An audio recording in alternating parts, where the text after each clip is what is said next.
Did you know that 5 years ago you could buy a house here in the Eastern Panhandle for just over 200,000? Today, try 310,000 if you're lucky. But it's just not prices that have changed. Mortgage rates have whiplashed. Days on market have bounced all over the place, and the whole rhythm of buying and selling a home, it's different. In this video, we're walking through what's really happened in our local market since 2019 and what it means if you're planning to buy or sell in 2025, plus what the future holds. We'll also look at how we stack up to the national average and also to places like Montgomery County and Fairfax, Virginia. So if you're wondering if now's the time to make a move or what your home might really be worth, let's get into it. So let's head back to 2019. It was a simpler time around here in real estate. People knew what to expect. Mortgage rates were around 4%. Homes sat on the market for a good bit, for about 60 days. And prices in our area were still what I'd call beautifully affordable. Berkeley County was at around 210,000 average. Jefferson County 275. Morgan County low 200s. Compare that to the national median home price, which was 310. Montgomery County was 475. Fairfax County 540. We were way below both the national average and way below our metro neighbors. And honestly, that's still part of our appeal. But the gap has tightened a bit because people soon discovered the Eastern Panhandle. When the pandemic hit in 2020, interest rates dropped like a rock, below 3% in some cases. Suddenly, folks were working remotely and they wanted out of the city. They wanted land, space, and affordability. Where could they find that? The Eastern Panhandle. By 2021, our market was red hot. Homes sold in 30 days or less. Buyers were waiving appraisals, inspections, you name it. Median home price, Berkeley County, 270. Jefferson, 350. Morgan, high 200s or low 300s.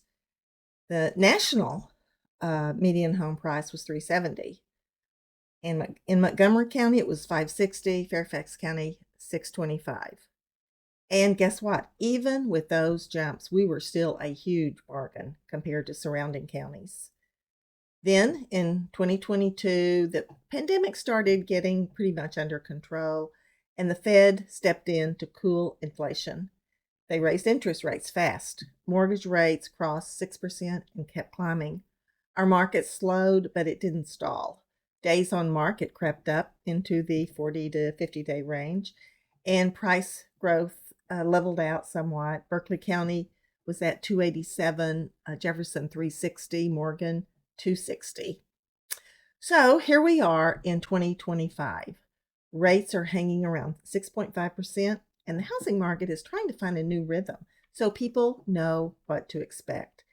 Inventory is climbing a bit, especially in Berkeley, and homes are still selling reasonably well. Prices are still rising. Not at the crazy levels we saw in 2021, though. Berkeley County is now averaging around 310, days on market around 40. Jefferson around 365, days on market also around 40.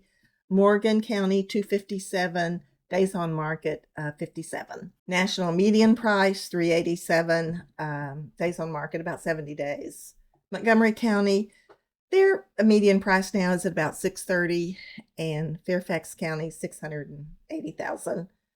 Both of those counties, days on market is around 30 to 35. So yes, here in the Eastern Panhandle, prices have gone up across the board. But when you compare us to places like Montgomery County or Fairfax, the Panhandle still offers a ton of value. And before we wrap up, let's talk about what's ahead for the housing market here in the Eastern Panhandle.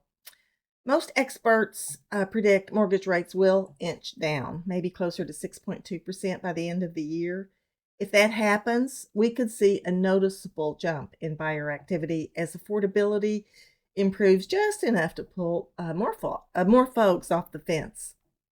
But here's the catch. If rates drop and demand goes up while inventory is still tight, prices could climb again. I don't think anything like 2021 levels, but enough to nudge things a bit higher, especially in areas like Martinsburg and Shepherdstown where demand is already strong. We're also expecting more sellers, folks who've been stuck in place with low interest rate mortgages, but they're now ready for a bigger home or maybe ready to downsize, maybe a different lifestyle. In short, the Eastern Panhandle is likely to stay active, especially compared to pricier neighborhoods like Montgomery and Fairfax. If you're a buyer, this might be your chance before interest rates dip and competition heats up again. If you're a seller, you've likely gained 30 to 50% equity since 2019. So now might be a smart time to make that move you've been putting off. You need help figuring out your next move? I live here, I work here, and I stay on top of what's going on in the market in this area. So if you're thinking of making a move this year, let's talk through what that might look like for you. And if you're not ready, no pressure, but it is a good idea to stay informed. So be sure to subscribe so you don't miss future updates. Okay, that's it for me today. Hope this was helpful, and I'll see you next time. Thanks for tuning in. Have a great week.